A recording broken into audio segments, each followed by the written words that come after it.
내가 이제 너희를 위하여 받는 괴로움을 기뻐하고 그리스도의 남은 고난을 그의 몸된 교회를 위하여 내 육체에 채우노라. 아멘. 교회와 이스라엘 그리고 고난, 이런 제목으로 함께 말씀을 나누려고 합니다.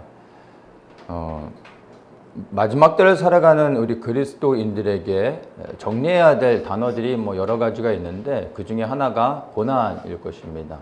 우리는 이제 고난 하면은 개인적으로 적용을 많이 하죠. 그래서 왜 이 고난이 내게 임하는가? 내가 무슨 죄를 졌는가? 문제가 있는가? 그리고 이 고난을 통해 잘 극복하면 하나님께서 내게 무슨 축복을 주시려고 하는가 하면서 모든 고난에 대한 해석들이 내 개인에게 맞춰지는 경향들이 있습니다. 물론 그렇게 개인에게 이 고난을 적용하고 또 그렇게 해석할 수도 있습니다. 그런데 우리가 살아가는 이 시대에 고난에 대한 해석을 개인이 아니라 이제는 교회로, 그리고 온 세상을 향한 그 고난에 초점을 맞춰서 우리가 이 고난을 새롭게 좀 의미를 알고 이해해야 될 필요가 있습니다. 그러면 지금 우리가 살아가고 있는 시대 가운데 오고 있는 고난이 무엇이고, 또 이 고난이 왜 오고 있으며, 그러면 이러한 고난 앞에서 우리가 어떻게 살아가야 되는지, 그리고 우리가 이 고난을 어떻게 이제 준비해야 되는지, 시대가 보이고 또 이 분별하면서 우리가 준비되어질 수 있는 것입니다. 그래서 이 고난에 대한 이야기를 좀 나누려고 합니다. 이 말씀에 보면은 그리스도의 남은 고난을 내 육체에 채우노라, 사도 바울의 고백이죠. 그리스도의 고난을 나의 몸에 채우겠다라고 말하는데, 그 고난을 내 몸에 채우겠다고 하는 이유가 무엇을 위해서냐면 그의 몸된 교회를 위하여라고 말합니다. 즉 예수 그리스도의 교회를 위해 내가 고난을 받겠다라고 사도 바울이 이렇게 이제 이야기를 하고 있는 겁니다. 예수님께서 고난을 받으셨습니다. 그분이 받은 고난이 바로 십자가이죠. 그 그리스도께서 받으신 고난으로 인하여 우리가 구원함을 얻었습니다. 그래서 우리는 우리의 구원을 생각할 때 반드시 십자가를 생각하게 되고, 그 십자가를 생각할 때 또한 우리가 떠올려야 되는 것이 그리스도께서 고난받으셨다는 것입니다. 그분의 고난을 통하여 우리가 구원을 얻었다는 것입니다. 그래서 그리스도께서 받은 고난을 통하여 구원받은 우리는 마땅히 이제는 구원받은 자로서 그리스도의 본을 따라 이제 그리스도의 남은 고난을 우리의 몸에 채워가야 되는 것입니다. 이게 사도 바울의 먼저 된 고백이고, 마땅히 우리들도 이 사도 바울과 동일한 고백을 가지고 그리스도의 남은 고난을 채워가야 되는 것입니다. 그렇다면 왜 그리스도께서 우리에게 고난을 남겨놓으셨을까요? 기아이면은 좋은 집을 남겨주시고 돈도 남겨주시고 좀 받을 만한 걸 남겨주셨으면은 좀 좋을 것 같은데, 하필 별로 받고 싶지도 않은 고난을 남겨놓으셨을까요? 근데 로마서 8장 17절의 말씀을 보면 이 고난을 남겨두신 것은 사실 우리에게 있어서 가장 큰 축복입니다. 자녀이면 또한 후사, 곧 하나님의 후사요. 후사라는 말은 상속자라는 말이죠. 그리스도와 함께한 후사니, 우리가 하나님의 상속자인데 우리가 그리스도와 함께 상속자가 되어진다라는 것을 얘기하고 있습니다. 우리가 그와 함께 영광을 받기 위하여, 여기서 그는 예수 그리스도입니다. 예수 그리스도와 함께 상속자로서 그 영광을 받기 위해 우리가 받을 영광이 무엇입니까? 영원한 생명이 되는 겁니다. 이걸 위해 우리의 삶의 모든 게 드려지는 거죠. 이거보다 이 세상에 가치 있는 것이 무엇이 있겠습니까? 어느 누구도 이제 더럽힐 수 없고 뺏을 수 없는 영원한 생명. 우리는 이것을 위해 살아가고 있는 것입니다. 근데 그와 함께 이 영광을 받기 위하여 고난도 함께 받아야 될 것이니라 라고 말하고 있는 것입니다. 우리는 예수님을 믿으면 구원받는다라는 것으로만 생각하고 아멘 믿습니다. 영접기도 한번 하면은 구원받은 것처럼 생각하는 경우들도 있지만 결코 그렇지 않다는 것입니다. 그리스도와 함께 영광에 참여하기 위해서는 그리스도와 함께 상속자가 되기 위해서는 반드시 그리스도와 함께 고난도 받아야 된다는 것입니다. 그러면 우리가 받아야 될 고난이 그리스도께서 먼저 받으신 고난을 통하여 어떠한 고난인지를 우리가 생각할 수 있게 되는 것입니다. 예수님께서 고난을 받으심으로 말미암아 하나님을 영화롭게 하셨습니다. 그리고 하나님의 영광에 참여하는 은혜를 입으셨습니다. 우리가 그리스도를 위하여 고난을 받을 때 그리스도께서 우리로 인하여 영광을 받으시는 것입니다. 그리고 우리가 그리스도와 함께 그 영광에 참여하게 되는 것입니다. 달라고 해서 그 영광을 얻을 수 있는 것이 아니라 고난에 함께 참여함으로 그 영광을 얻게 되는 것입니다. 그래서 정말로 여러분들이 그리스도의 영광에 진정으로 참여하기를 원하신다면 그분과 함께 고난을 받아야 된다는 것을 결코 잊어서는 안 되는 것입니다. 예수 그리스도의 죽으심과 연합한 자들만이 그리스도의 부활에 연합된다는 것을 반드시 기억해야 됩니다. 우리는 예수 그리스도 안에 있는 부활의 생명을 소망하지만 그러나 그리스도와 함께 죽어야 된다는 것을 너무 쉽게 간과하며 살아가는 경우들이 많이 있습니다. 죽지 않으면 부활은 없는 것입니다. 죽은 자만이 부활할 수 있는 것입니다. 그런데 죽지 않고 부활의 생명을 얻으려고 하는 너무나 많은 사람들이 교회 안에 있다는 것입니다. 죽어야지 부활을 얻을 수 있는 것처럼 고난을 받아야 그리스도의 영광에 함께 참여할 수 있다는 이것은 같은 말인 것입니다. 그렇다면 그리스도와 함께 받는 고난, 즉 우리에게 남겨놓으신 그 고난이 어떤 고난인지를 우리가 생각해 봐야 합니다.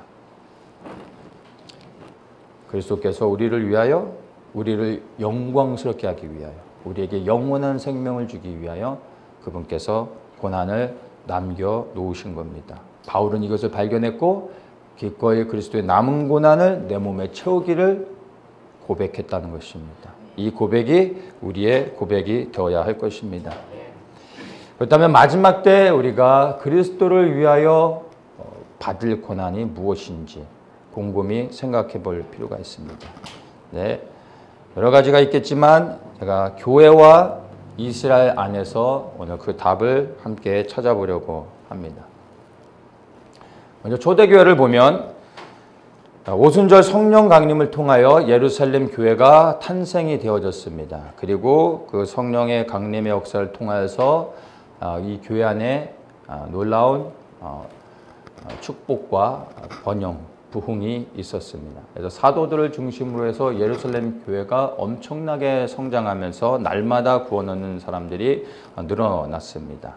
그런데 이 교회의 이 성령의 역사를 통한 부흥은 부흥으로만 오지 않고 이 부흥과 함께 고난도 같이 왔다는 것을 우리는 사도행전을 통해 너무나 분명하게 볼 수가 있는 겁니다. 이제 스데반의 순교를 기점으로 해서 교회가 급격하게 핍박을 받기 시작합니다. 그리고 이제는 그 극심한 핍박으로 인하여 교회에 있는 모든 성도들이 사도를 제외하고 모두 다 흩어지게 됩니다.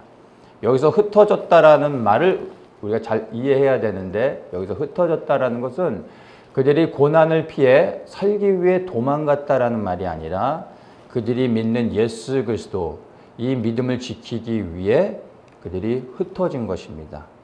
그리고 그것을 알 수 있는 것이 이들이 핍박으로 인하여 흩어졌지만 흩어진 곳에서 주저함 없이 예수 그리스도를 증거했다는 것을 사도행전을 통해서 우리가 보게 됩니다. 그 말은 예수 그리스도를 믿는 신앙 때문에 그들이 핍박을 받아 떠날 수밖에 없었는데 떠난 그 자리에서 새롭게 살아가는 그 자리에서 여전히 그리스도를 증거한다는 것은 살기 위해 도망간 자들이 아니라 믿음을 지키기 위해 복음을 증거하기 위해 떠났다라는 흩어졌다라는 것을 우리가 분명히 발견하게 되는 것입니다. 자,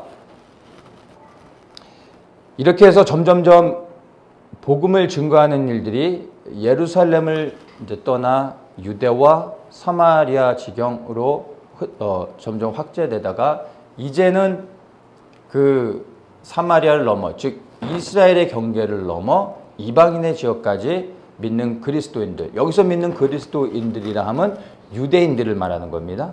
이방인이 아니라 이 때까지는 교회 안에 모든 성도들은 100% 유대인들이었습니다. 근데 이 유대인들이 이제 이스라엘의 지경을 넘어 고난과 핍박을 피해서 이방인의 지역에 들어가게 됩니다. 이제 시리아 안디옥에 흩어진 성도들이 어떻게 우연찮게, 그러나 그 우연이 사실은 성령의 인도하심이었겠죠.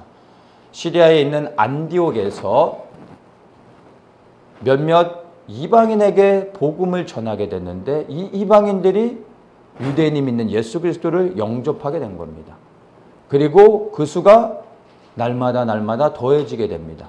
그리고 이 안디옥 교회가 이방인들, 예수 그리스도를 믿는 이방인들로 점점점 성장하게 될 때 이 소식을 예루살렘 교회에 있는 사도들이 듣고서 이제 바나바를 파송해서 안디옥 교회에 보내 안디옥 교회를 이제 가르치게 합니다. 이때 이제 이 바나바가 혼자 가지 않고 바울을 찾아서 바울과 함께 안디옥 교회에 가서 안디옥 성도들을 가르치기 시작합니다. 그래서 처음엔 바나바와 바울이 사역을 하는데 시간이 좀 지나면 바울과 바나바로 해서 이름을 말하는 게 바뀌게 됩니다. 그리고 좀 더 시간이 지나 바나바는 사라지고 바울만 주목하게 되고 이 바울을 통하여 이방인 전도가 본격적으로 진행되는 것을 사도행전에서 우리가 이제 확인하게 됩니다. 그리고 이 사도 바울이 증거한 복음이 성령의 감동과 인도하심을 따라 로마에까지 증거되어지게 되고 그가 로마의 왕 앞에 서서 하나님의 복음을 증거하게 됩니다. 그래서 이 사도행전 1장 8절의 말씀, 오직 성령이 너희에게 임하시며 내가 권능을 받고 예루살렘과 온 유대와 사마리아와 땅끝까지 이르러 내 증인이 되리라 하신 이 말씀의 성취가 어떻게 이루어졌는지 곰곰이 생각해 보면 거기에는 분명한 핵심이 있습니다. 다른 것이 아니라 바로 고난과 핍박이었다라는 것입니다. 성령의 역사하심을 통하여 교회가 성장하였지만 고난이 없었다면 이들은 흩어지지 않았습니다. 핍박이 없었다면 이들이 유대인의 지경을 넘어 복음을 증거하지 않았을 것입니다. 성령의 역사 그 임재와 기름 부으심은 너무나 중요하지만 고난이 함께 하지 않았다면 그 있는 자리에 머물러 있게 되고 그리고 복음이 이방인들에게 구원의 메시지로 선포되지 못했을 것입니다. 그래서 예루살렘 교회에 임했던 고난과 핍박으로 인하여 예루살렘에서 유대로 사마리아로 그 다음에 이방인의 지경으로 점점 확대되어지면서 다른 지역에 수많은 교회들이 세워지게 됩니다. 그리고 이 많은 교회들을 중심으로 해서 이제 새롭게 유대인이 아닌 이방인의 구원의 역사가 생기고 이방인 교회들, 유대인이 아닌 이방인들이 세운 교회들이 점점점 부흥하고 그리고 이방인 교회를 중심으로 해서 놀랍게 복음이 온 세상에 증거되어지게 되었습니다. 그래서 이 교회의 부흥과 복음 전파를 말할 때 반드시 우리가 빼놓을 수 없는 것이 고난이 함께 했었다는 것입니다. 예루살렘 교회에 임했던 이 고난은 예루살렘 교회와 유대인들에게는 안타까운 것일지 모르겠지만 사실 그것을 통하여 구원받은 우리 이방인들에게는 너무나 감사한 하나님의 은혜가 되어지는 것입니다. 근데 우리가 여기서 잊지 말아야 될 게 교회의 부흥과 그리고 이 교회의 부흥과 함께 교회 안에서 유대인들이 사라지게 됐다는 것을 우리가 기억을 해야 됩니다. 이것이 주는 의미가 있습니다. 초대교회가 고난과 핍박을 받을 때 교회만 핍박을 받은 것이 아니라 유대인도 함께 핍박을 받았습니다. 그래서 교회가 확장되어지는 것도 로마가 경계했지만 로마가 핍박했던 것이 또한 유대인이었습니다.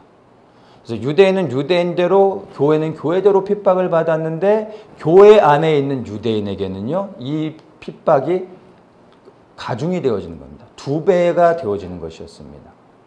그것이 유대인들에게는 사실 감당하기 어려웠던 부분인데 이것을 교회가 볼 때는 이것 또한 부담이었던 것입니다. 교회에 임하는 핍박도 감당하기 힘든데 이 교회 안에 있는 유대인들로 인하여 교회가 더 어려움을 당하게 되니까 이제 유대인들이 교회 안에서 볼 때 불편한 존재들이 되어져 버린 것입니다. 그러면서 사실 교회라고 말할 때 이제 이방인들이 더 점점 많아지면서 그 이방인들이 주축을 이루고 이제 교회 안에 있는 유대인들을 보호하고 지켜주는 것이 아니라 그들을 외면하고 왕따시키며 그들이 교회 안에서 떠날 수밖에 없는 아픔이 있었던 것입니다. 교회가 유대인 중심에서 이방인 중심으로 바뀌면서 온 세상에 복음이 증거되게 됐습니다. 그리고 오늘날의 세계 선교가 이루어진 것입니다. 그런데 안타깝게 유대인을 교회에서 놓치고 잃어버리게 되었고 오늘날 교회는 이스라엘을 생각하지 않고 있는 것입니다. 근데 여기에 복음의 비밀이 있습니다. 사도 바울이 로마서 11장 25절에 말합니다. 이 비밀은 이방인의 충만한 수가 들어오기까지 이스라엘의 덫은 완악하게 된 것이라. 그리하여 온 이스라엘이 구원을 받으리라. 이렇게 말하고 있습니다. 온 이스라엘이 구원을 얻을 것이라고 분명히 말하고 있는데 이방인의 충만한 수가 채워진 것은 우리가 압니다. 그리고 이스라엘의 덫은 완악하게 되어졌다. 이스라엘이 목이고서 하나님을 떠나 있다는 것도 알고 있습니다. 그런데 온 이스라엘이 구원을 얻게 될 것이다 라고 말하고 있는데 이방인의 충만한 수가 채워졌고 이스라엘이 하나님을 떠나 있는 것도 우리가 보고 있는 현실인데 아직 온 이스라엘이 구원을 얻지 못했습니다. 복음의 역사는 아직 끝나지 않았다는 것입니다. 이제 온 이스라엘이 구원을 받을 때 복음의 역사가 맞춰지게 되는 것입니다. 그리하여 온 이스라엘의 구원을 얻으리라는 이 말씀이 성취될 때 복음이 완성되어지는 것이고 하나님의 나라가 이 땅에 도래하게 되는 것입니다. 하나님 나라가 회복되어지는 것입니다. 여기서 우리가 좀 생각해 봐야 되는데 만약 초대교회가 유대인 중심으로만 성장을 했었다면 복음이 땅끝까지 증거되지 않았을 것입니다. 왜냐하면 유대인들이 가지고 있는 신앙의 그 본질은 무엇이냐면 세상으로부터 구별되어지는 삶을 사는 것입니다. 여기서 세상이란 이방인들입니다. 유대인이 아닌 이방인들로부터 구별되어져서 하나님이 주신 말씀을 지키며 살아가는 게 이들이 생명 걸고 했던 것입니다. 그렇기 때문에 이들은 지키는 거에 초점을 걸지 이 주신 하나님의 말씀을 전하는 것에 생각하지 못했던 것입니다. 그런데 감사하게 유대인들이 지켜온 이 말씀을 이방인들이 받고 이 말씀으로 구원을 얻어 이방인들은 이 말씀을 지킬 뿐만 아니라 전하는 자로서 열방에 복음을 흘려보낼 수 있게 되어진 것이죠. 그리하여 유대인들이 지켜온 말씀을 이방인들은 온 세상에 전파하면서 복음이 확장되게 했습니다. 교회가 이방인 중심으로 변화되면서 복음이 유대인의 지경을 넘어 정말 온 열방 가운데 증거되게 되어졌습니다. 로마서 11장 12절에 유대인의 넘어짐에 대해서 말하고 있는데 이것은 사실 하나님의 놀라운 경륜입니다. 어느 누구도 생각할 수 없는 하나님의 놀라운 경륜인데 또한 이것은 하나님의 아픔이기도 했던 것입니다.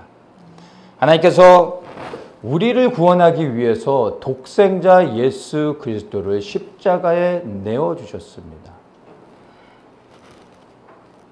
그때 그 아버지 하나님의 마음이 어떠했을까를 생각해 때 부모된 우리가 우리의 자녀를 이와 같이 해야 된다라고 생각했을 때 우리가 조금 아버지의 마음이 어떠했을지를 생각해 볼 수가 있습니다.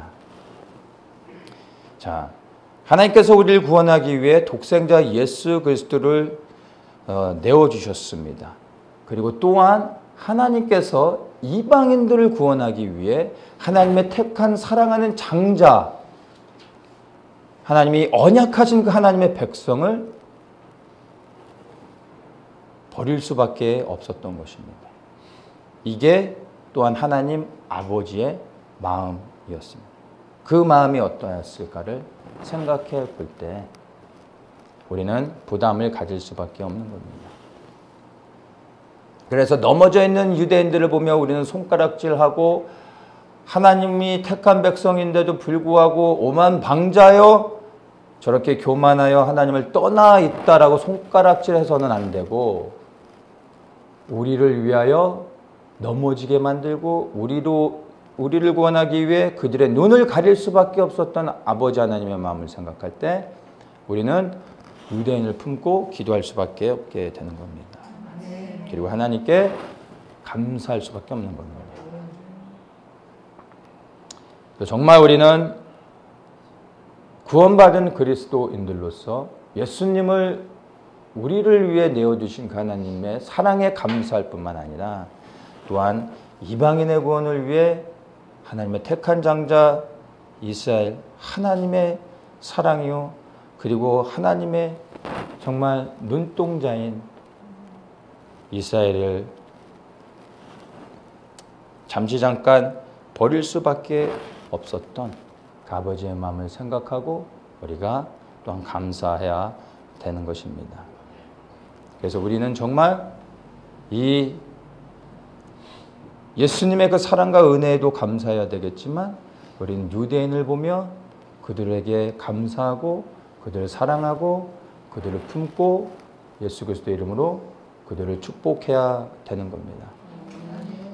이스라엘에 가서 유대인들을 만나면 정말 인간적으로는 참 별로 사랑하고 싶지 않은 사람들이라는 것을 늘 체험하지만 그러나 우리가 혼으로 그들을 보는 게 아니라 그들이 그렇게 살아갈 수밖에 없고 그렇게 이방인들에게 대할 수밖에 없는 그들의 아픈 역사들을 생각한다면 그리고 그들의 넘어짐을 통하여 우리가 구원 얻었다는 그 은혜를 생각할 때 우리는 사실 눈에 보여지고 느껴지고 생각되어지는 것을 넘어 이스라엘과 유대인을 사랑하고 축복할 수 있어야 됩니다. 저는 그것이 하나님의 마음이라고 생각을 합니다. 이방인의 충만한 수가 채워지기까지 이스라엘이 잠시 잠깐 버림을 받았다는 것이 하나님의 놀라운 경륜인데 이제 우리가 이 시대를 잘 분별해 보면 이방인의 충만한 수가 이미 채워졌음을 우리는 알 수 있습니다. 그렇다면 이제 이 복음이 누구에게 필요하겠습니까? 이방인의 충만한 수가 채워지고 그리고 이 완악한 이스라엘 백성들이 하나님께 돌아오고 나면 온 이스라엘이 구원을 받는다고 말하고 있습니다. 이방인의 충만한 수가 채워진 이 시대 가운데 이제 이 복음이 누구를 향해 흘러가야 되겠습니까? 바로 이스라엘 향해 흘러가야 되는 것입니다. 그리고 이들이 돌아와 복음 안에서 회복되어질 때 온 이스라엘이 구원을 받는다라고 말하는데 여기서 이 온 이스라엘은 유대 민족을 말하는 게 아닙니다. 이스라엘을 통하여 이스라엘과 함께 하나님의 나라가 온 세상에 회복되어지는 것을 말합니다. 그래서 온 이스라엘의 구원은 이스라엘만의 문제가 아니라 우리의 문제이고 이 땅에 임할 하나님의 나라에 대한 것임을 여러분들이 기억을 하셔야 됩니다. 이러한 일들을 에베소서 2장 15절에서는 한 세 사람이라는 것을 통해 말해주고 있습니다.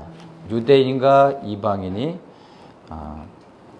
연합을 통해 그리스도를 머리로 삼아 하나 되어지는 그 모임을 말합니다. 이 모임을 통해 이제 교회가 새롭게 일어나야 되는 것입니다. 그래서 온 이스라엘 구원을 말할 때 여러분 꼭 기억하셔야 되는 것이 이스라엘만의 구원을 말하는 것이 아니라는 거예요. 온 세상의 구원, 회복, 그리고 이 땅에 일만 하나님 나라의 영광, 바로 이것을 의미한다는 것을 기억하시고 우리가 이스라엘을 품고 기도해야 되는 것입니다.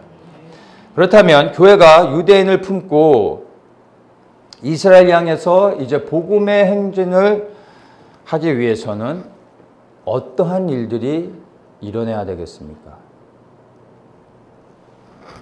첫째는 성령의 충만함이 있어야 되겠죠. 오순절에 임했던 그 성령의 충만함의 역사를 통하여 두려움에 떨던 제자들이 변화를 이뤘고 세상에 감당치 못할 자들이 되어졌습니다. 그런데 그것만으로는 부족하죠. 무엇이 있어야 되겠습니까? 성령의 충만한 다음에 반드시 고난이 함께 왔다는 것을 우리가 예루살렘 교회를 통하여 보았던 것처럼 이 성령의 충만함만을 받아서 우리가 그 은혜 안에서 기뻐하고 감사할 수 있지만 고난이 우리에게 오지 않는다면 우리 또한 머물러 있을 것입니다. 여기가 좋사오니 하면서 여기에 하나님 나라가 임하시면 됩니다.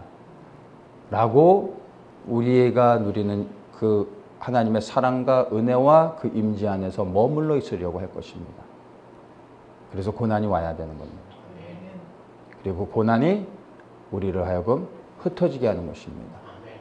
근데 우리가 사방팔방으로 흩어지는 것이 아니라 하나님이 정하신 방향으로 흩어지게 되는 겁니다. 바로 이제 하나님이 구원하기 원하시는 남은 자들, 하나님의 백성된 자들을 향하여 우리가 나아가게 되는 것입니다. 그래서 이 고난은, 교회에 임하는 고난은 복음을 가진, 즉 예수 그리스도의 생명을 가진 교회들이 이제 폭발적으로 힘있게 예루살렘을 향해 나가게 하시는 이 트리거 역할을 하게 할 것입니다. 아직은 방아쇠가 당겨지지는 않은 것 같습니다. 그러나 당겨지고 있는 것은 분명합니다. 왜냐하면 우리가 너무나 분명하게 체험적으로 우리의 이 삶의 일상 가운데서 지금까지 살아오면서 교회를 다니고 예수를 믿으면서 이와 같은 핍박과 고난들 그리고 욕먹는 것들을 당해본 적이 없었습니다. 교회 안에서조차도 많은 사람들이 우리와 같이 이렇게 예배드리는 사람들, 또 이스라엘 위해 기도하는 사람들, 또 어제처럼 또 뭐 이렇게 트럼프를 위해 기도하는 너 좀 이상한 사람들을 경계하고 불편해하는 게 사실입니다. 우리가 이 마지막 때에 그리스도를 위하여 바르게 서면 설수록 아버지의 마음을 가지고 기도하면 기도할수록 생명 얻는 교회들 안에서는 고난과 핍박을 겸하여 받게 될 것입니다. 근데 우리는 그것을 감사함으로 여길 수 있어야 합니다. 그리고 그것을 견뎌내어야 하는 것입니다.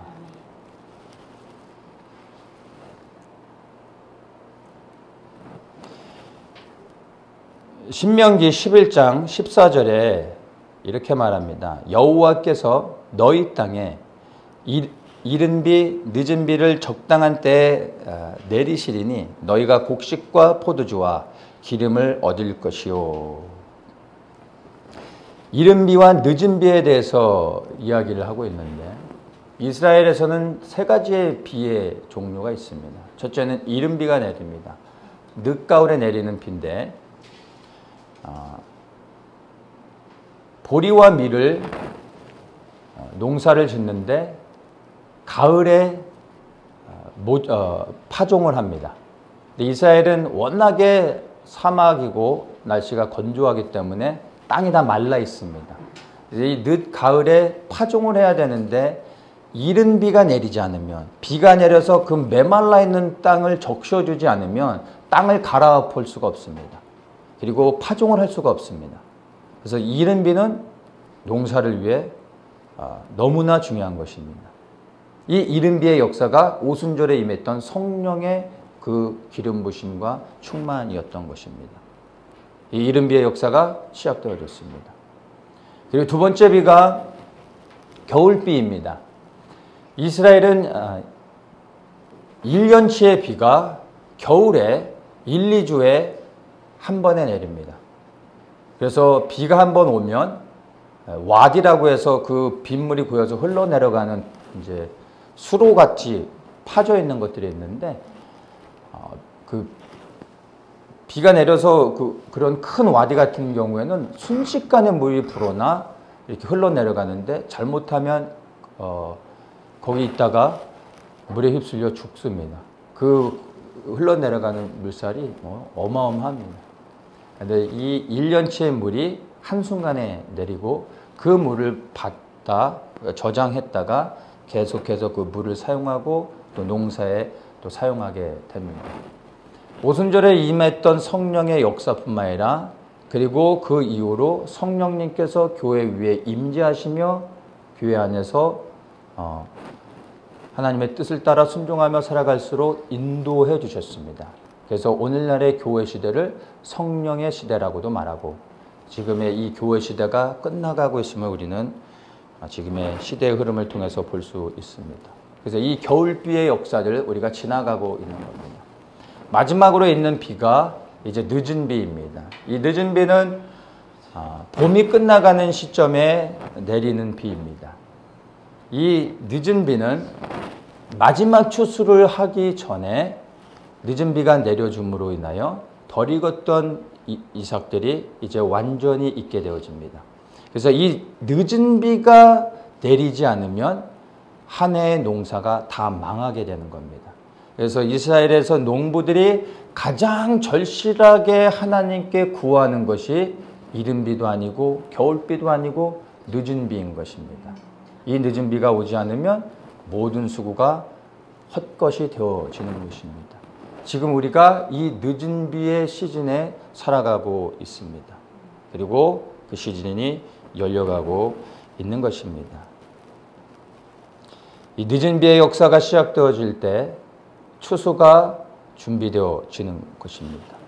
그래서 이 마지막 추수를 위하여 우리가 함께 연합하고 또한 우리가 준비되어야 하는 것입니다. 그리고 이 늦은 비의 역사가 시작되어질 때 유대인과 이방인이 그리스도 안에서 하나 되어짐으로 이제는 이방인의 교회와 유대인의 교회가 아닌 예수 그리스도를 머리로 삼은 유대인과 이방인들이 하나 되어진 그 한 세 사람의 교회로서 이제 저 이스라엘을 바라보며 이스라엘의 회복을 위해 함께 나아가게 되는 것입니다. 함께 예배드릴 수 있는 기회도 얻게 되어질 것이지만 그러나 예수 그리스도를 머리로 삼고 유대인들의 예배를 드리고 또 우리가 그렇게 예수 그리스도를 머리로 삼고 예배를 드릴 때 영으로 하나 되어지고 또 하나님께서 함께 모여 기도하게 하시는 그런 일들이 또한 있게 되어질 것입니다. 그래서 이 교회가 이방인들만이 드려지는 예배가 아니라 또한 유대인들만 드려지는 예배도 아닌 이방인과 유대인의 구분이 없어진 함께 연합하여 기도드리는 한 세 사람의 교회로서 하나님께서 회복해 나가시게 될 겁니다. 고난과 핍박을 통해서 이른 비의 역사가 시작되어졌던 것처럼 이제 늦은 비의 역사가 시작되기 위해서도요, 교회에 대한 새로운 고난과 핍박이 생겨나야 되는 것입니다. 그래서 생겨지고 있는 것입니다. 지금 우리가 일상의 삶 가운데서 예수를 믿는 것조차 그리고 그것을 믿는다라는 것을 말하는 것조차 이제는 여러 가지 불편함들이 되어져 가고 있는 이때 우리가 이것을 억울해하거나 그리고 불평할 일이 아니라 늦은 비의 역사가 이루어지고 있다는 것을 생각하며 오히려 우리가 기뻐하고 감사하며 이 고난을 피하려고 하는 것이 아니라 이 고난을 감사함으로 넉넉히 통과할 수 있는 믿음과 은혜를 하나님 앞에 구해야 하는 것입니다. 예수 그리스도의 생명을 가진 교회들은 앞으로 더욱더 극심해지는 고난과 핍박 속에서 흩어지지 않고, 여기서 흩어진다라는 것은 믿음을 버리고 떠난다라는 것입니다. 무너지지 않고 예배를 패하지 않고 도망가지 않고 견고히 서서 함께 모여 예배 드리며 제자들이 두려운 가운데서도 흩어지지 않고 약속하신 성령을 구했던 것처럼 우리도 함께 모여 이 마지막 늦은 비의 역사를 위하여 우리에게 새롭게 부어주실 성령의 충만함을 구하며 기도해야 됩니다. 그리고 우리에게 그 새로운 성령의 기름 부심을 허락하실 것입니다. 이 성령의 충만함을 얻고 난 후에 우리를 흩으실 것이고 우리를 보내실 것입니다. 그 성령의 인도하심을 따라 초대교회 성도들처럼 갈 바를 알지 못하지만 순종하며 흩어졌을 때 하나님께서 그들에게 어디에 가서든 무엇을 해야 되는지 다 인도하셨다는 것을 믿으며 우리도 순종함으로 성령의 인도하심을 받아 나아갈 때 무엇을 전해야 될지 어떻게 살아야 될지 염려하지 않아도 우리가 어떻게 해야 될지를 성령 하나님이 친히 인도하실 것입니다. 이것을 위해서는 우리가 먼저 주님을 신뢰해야 되고 성령의 충만함이 받기까지 그 오순절의 역사가 실제가 되어질 때까지 우리가 함께 모여 끊임없이 계속해서 부르짖어 기도해야 되는 것입니다. 성령의 충만함 없이 우리가 고난을 받고 흩어지면 그것은 다 무너지고 죽는 것입니다. 먼저 우리가 그 성령의 충만함을 받기까지 흩어져서는 안 되고 함께 모여 기도해야 합니다. 이렇게 예수 그리스도의 생명을 가진 교회들이 성령의 충만함을 받고 이제 성령의 인도하심을 따라 고난과 핍박 가운데 복음을 증거하는 일들을 감당할 때 바로 한국교회를 시작으로 하여 저 북한교회와 중국교회와 이란교회를 지나 이제 저 예루살렘 교회에 다시 하나님의 성령의 역사와 생명이 그 땅 가운데 임하게 될 수 있도록 소망하면서 우리가 나아가게 되는 것입니다. 앞으로 교회에 대한 핍박이 지금보다 더욱더 거세어질 때 여러분 두려워하지 마시고 우리를 불러주신 이 자리로부터 시작하여 그리고 우리가 각자 있는 그 기도의 자리에서 계속해서 기도하며 이스라엘의 회복을 위해 함께 기도하는 것입니다. 그러면 바로 그러한 아버지의 마음을 가지고 이제 이스라엘의 회복을 위해 기도하는 교회들 위해 성령을 부어주시는 것입니다. 교회라는 간판을 걸고 있는 모든 교회에 성령을 부어주시는 것이 아니라 이 시대를 분별하며 아버지의 마음을 알고 그리하여 하나님의 뜻을 구하는 그 이스라엘의 회복을 위해 기도하는 교회들 위해 주의 성령을 부어주실 것입니다.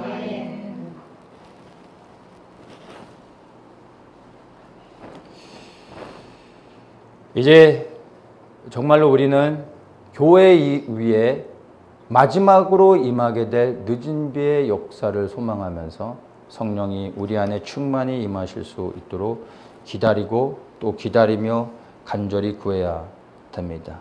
그분이 우리에게 임하시고 우리가 무엇을 해야 될지 어떻게 살아가야 될지 분명하게 인도하실 것입니다. 저는 우리 더처치가 어떻게 나가야 될지 알지 못하지만 조급해하지 않는 이유는 우리 성령 하나님께서 모든 것을 알고 계시기에 우리는 그저 그분께 순종하며 가면 그분이 인도하신다는 것을 믿습니다. 지금 우리에게 무엇이 오고 있는지를 분별하십시오.